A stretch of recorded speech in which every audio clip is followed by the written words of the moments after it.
Chapter 62.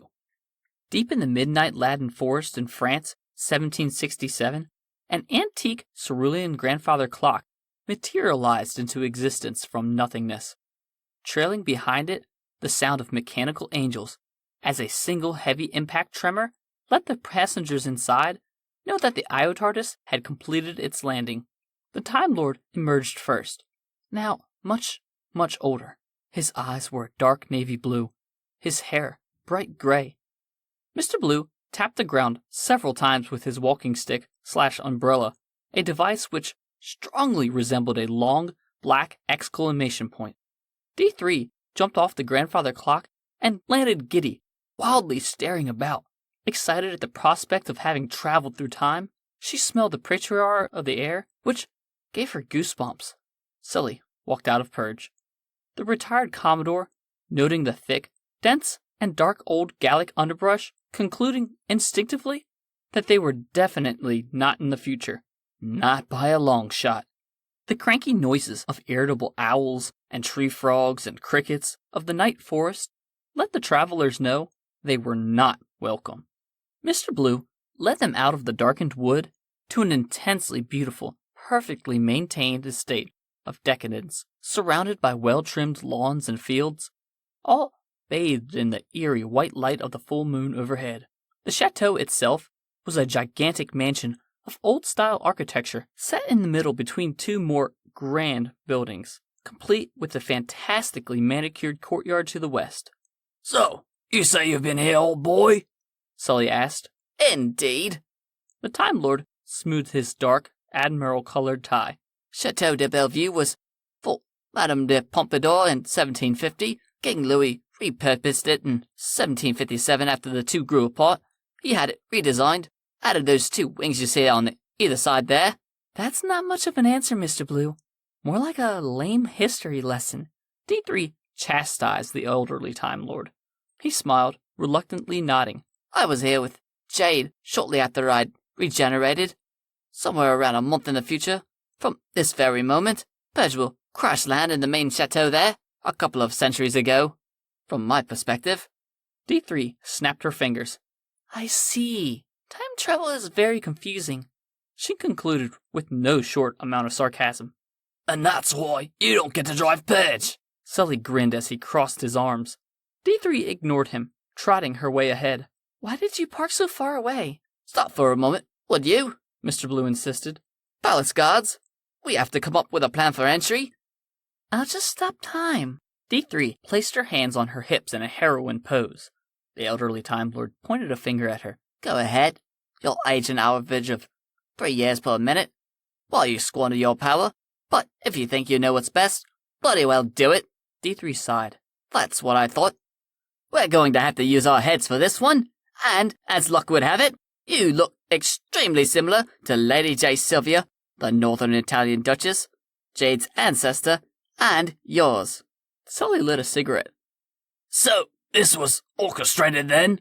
"As I've said before, when I was much younger man, 122 I think." D3 gasped. "How old are you?" "Oh, perhaps late 270s. I'd hazard the guess." The old Time Lord tamped down some tall grass with his exclamation point cane. "But I don't look a day over 88. Sully placed a hand on his shoulder. "The price you pay for saving an entire species of microscopic silicone explorers, while simultaneously aiding in the destruction of a scourge of gold and platinum nanorobotic monsters. And, mercilessly draining Deceit's avatar's temporal wave at every bloody turn." His dark blue eyes glimmered mischievously. "Which goes a long way in explaining the sudden, ruthless attack back on Mercury."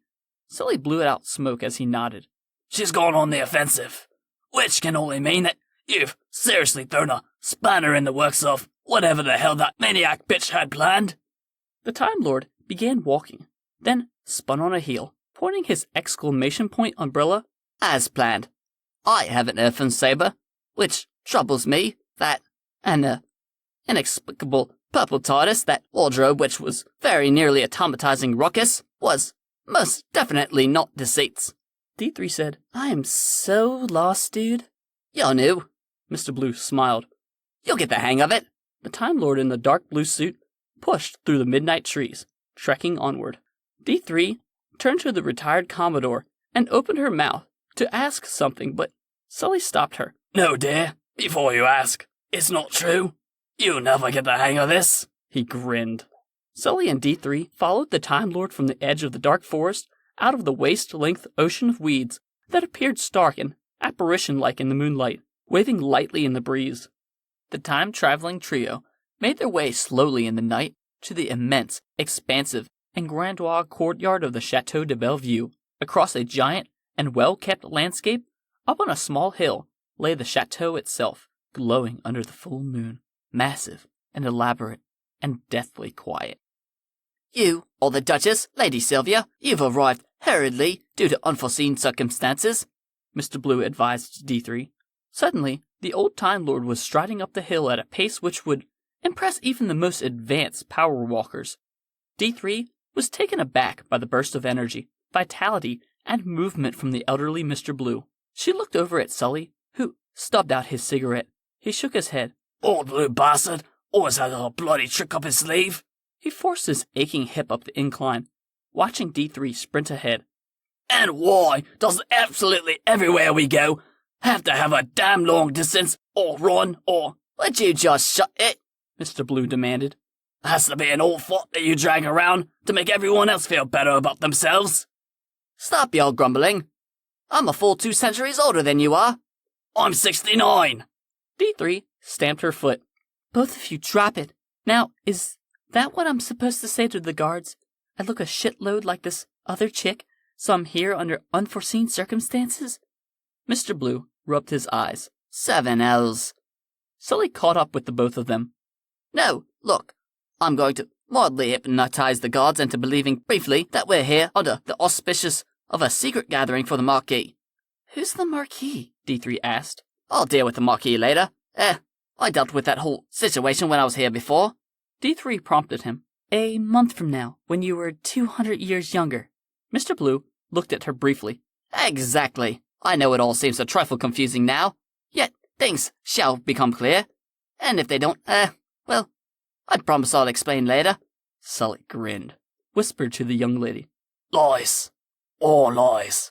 Moments passed in silence as they crept through the courtyard, up to the landing, and past the huge terrace to a pair of massive, beautifully carved doors, which the Time Lord rapped upon lightly with his cane.